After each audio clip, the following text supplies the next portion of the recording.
Tonight at 10 o'clock, a big turnout for the Sounds of Summer in Van Alstyne. It was an evening full of music by the frontmen, food, and lawn chairs.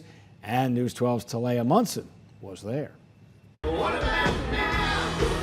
Neighbors from in and out of city limits celebrating Independence Day. Have fun with the community. I always love coming out and seeing everybody here. We think tonight will probably surpass the number of people that actually live in Van Alstyne, and we're attracting people from all over. Here at Central Social District Park in Van Alstyne, people came out to interact with the community, shop with local vendors, and enjoy a live concert at Sounds of Summer. And it'll all end with a big fireworks show. We do get to invite our neighbors from other cities, people that won't normally come to town. They can shop downtown, visit our restaurants, and then come in for a concert. I came out to hang out with the great people of Van Alstyne and people from actually all over. So for this great event that is known for the fireworks and the great food and the great music.